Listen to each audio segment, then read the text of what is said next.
everybody. Thanks for joining One United. Out of many, one United. Principles, not politics. Today's show, we got a couple different topics to go over today.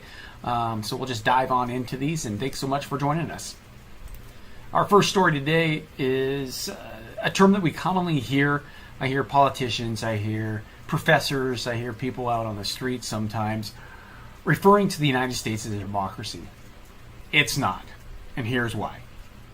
The United States of America is not a democracy. We are a constitutional republic. There's a big difference. The ideal of democracy is universal equality. The ideal of a constitutional republic is individual liberty. A democracy always degenerates into a dictatorship which promises government guaranteed equality and security. But it delivers nothing but poverty and serfdom for the people it robs and rules. The United States of America was founded as a constitutional republic to safeguard the liberties of the people against the tyranny of democracy or a one-man dictatorship. In this century, great strides have been made towards the goal of subverting our republic into a democracy. The foremost tactic of the subverts is the subversion of language. We see this daily with political correctness, disinformation, things of that sort. By calling the United States of America a democracy until people use the term, the politicians have obscured the real meaning of our principles of government. So, next time you hear somebody like a politician say that we are a democracy, know that they do not know our history and why specifically we are a constitutional republic. You see, our forefathers had experienced many forms of government. They took bits and pieces of what worked and what did not. Now, is the Constitution perfect? No. Is it close to a masterpiece? Yes. It's been around for almost 250 years. Now, with this great gift from our forefathers, they gave us the opportunity to make changes. So instead of throwing the Constitution away, we have things called amendments. And you can make changes. So, when it comes to mob rules and things of that sort, or having the West Coast or the East Coast determine what the entire United States would like and how it should be run, think again. Our forefathers knew exactly how to make the United States of America united and an amazing piece of government. Remember, we are a constitutional republic.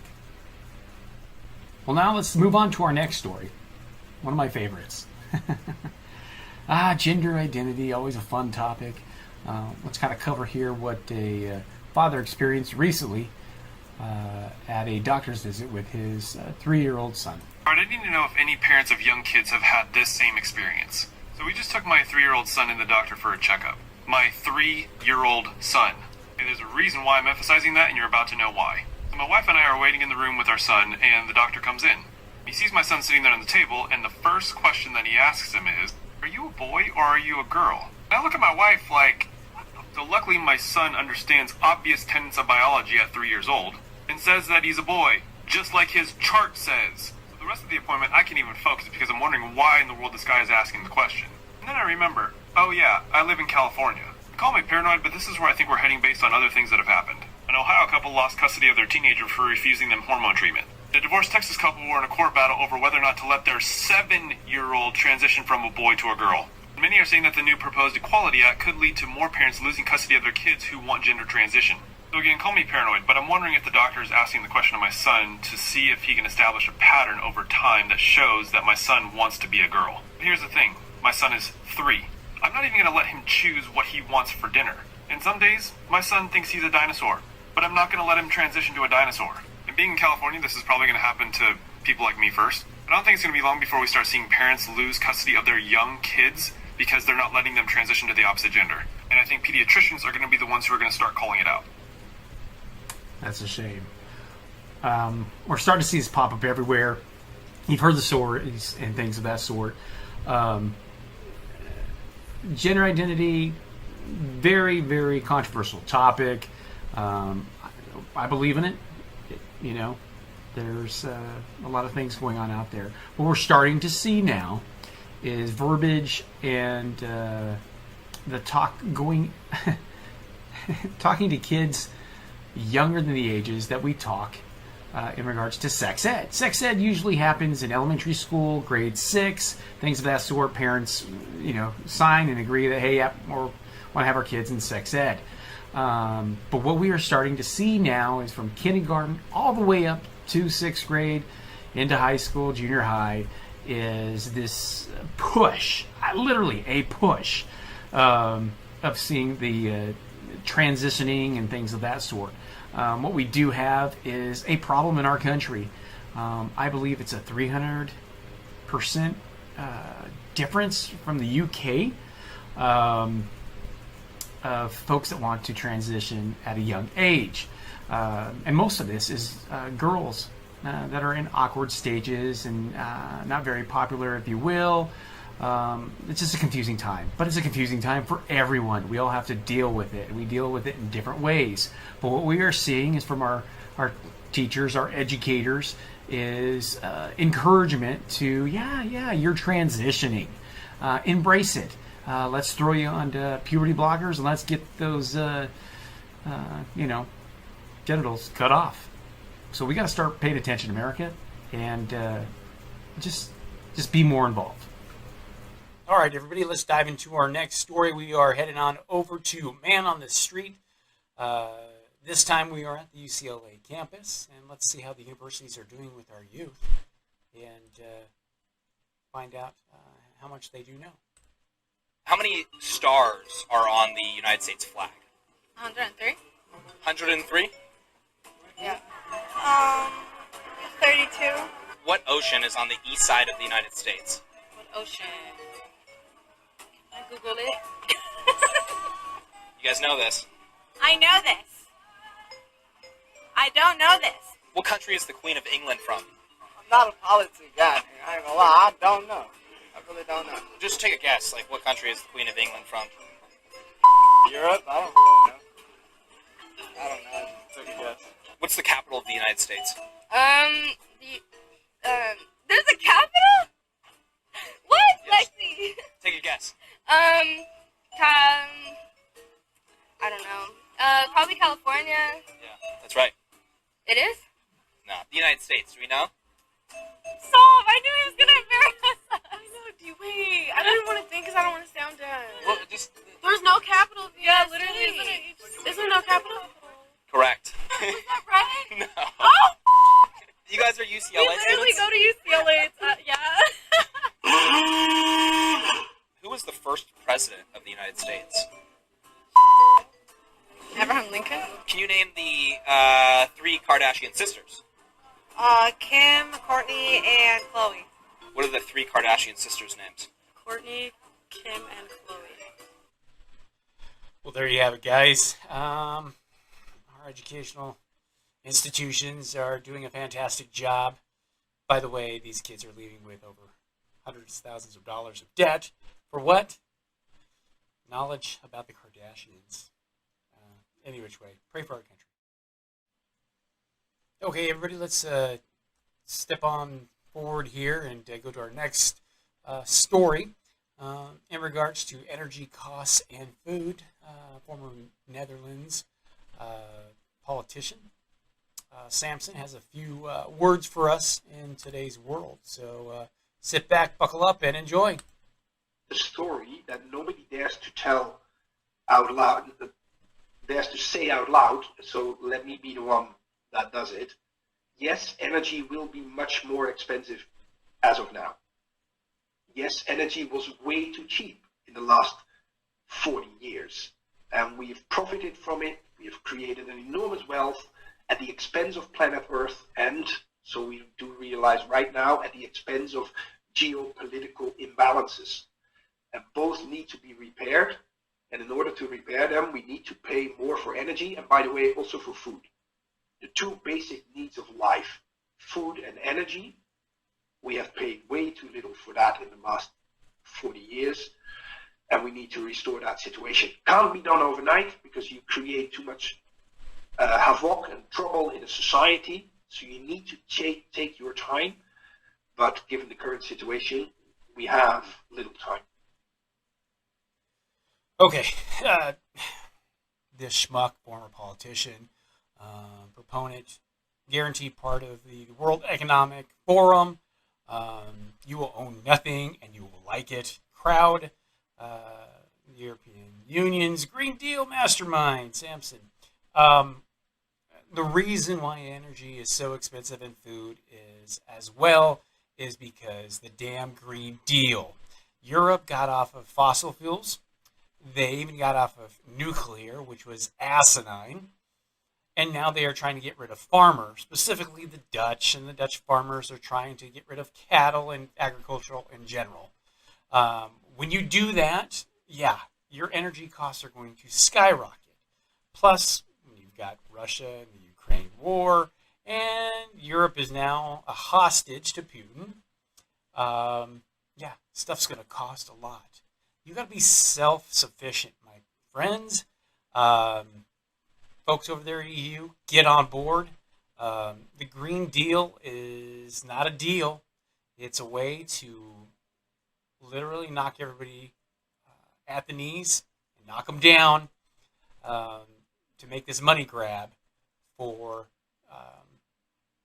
climate change, whatever you may will. How do I know it's a bunch of bull crap? I've been seeing it a lot with companies that I run into. One acoustic company over in Europe said they are now carbon neutral, and I find that very hard to believe. But the reason they're carbon neutral is because they are paying carbon taxes. Now you're paying a tax for having carbon. I'm sorry, that does not help Mother Earth. Mother Earth does not take these dollars, deposit it, and make it cleaner. What you're doing is, it's called redistribution. And what we've got is a bunch of Marxist, socialist, communists trying to put together the global one world new order, build back better, you will own nothing and love it crowd, jumping in here and screwing it up for the rest of us. There's a reason the U.S. is sovereign. We don't want to be tied to any of this crap. Let them all sink. Let them fail. But we used to be energy independent. We were great. Gas was fine. Energy was fine. Agriculture. The government's just messing it all up. Any which way.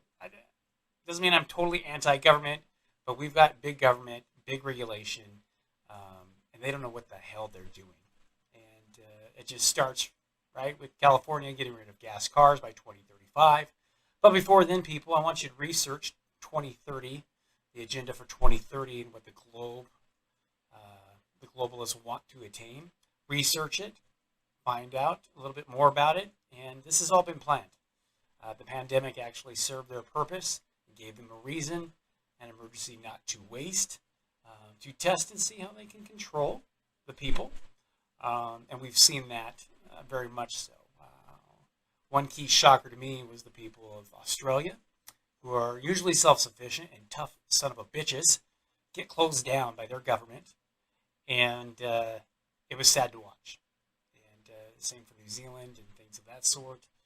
They actually started putting them into COVID centers, basically concentration camps.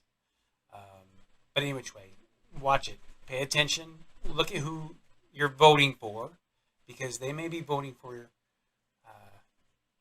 you to get rid of your rights and your sovereignty. So wake up, America. Let's really work on this, and it can go back to normal. We can lower fuel prices. We can lower food prices.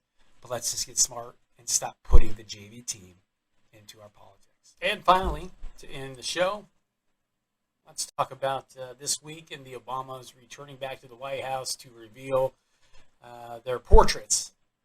And a little gander here. A couple things, just looking at this. Obama's portrait looks pretty good.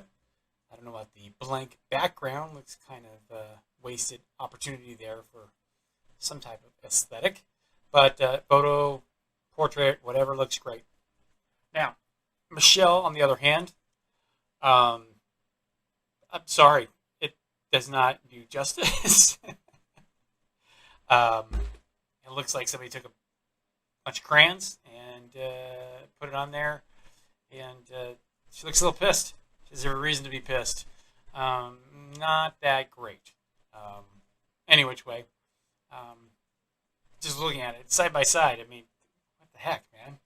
They're two separate, different artists, but yeah, definitely could have been better. Not a super fan, but hey, they're presidential. They were there for 2 terms, and definitely deserve to get their portraits up there. By the way, I think that's way too late. What the heck is going on here? It's like, let's see here. He left in 16, and we're looking at 22. The hell? Any which way. Well, thanks for joining the show. Hopefully you enjoyed the content. If you like it, please subscribe. Make some contents down at the bottom. And be happy to address any questions you have. Any which way. You guys, it's just really important to understand that, we do live in the greatest experiment in the world, the United States of America. Believe it or not, we are more united than the media, DC, or social media wants us to know. It's not about red or blue, black or white, left or right, or privileged. We are all privileged to live in the United States, and Americans are the richest top 1% of the world. We care about each other, our community, family, and faith. Don't let anyone try to rewrite our history or push you in a box. We are 90 to 95% the same. It's a few different opinions.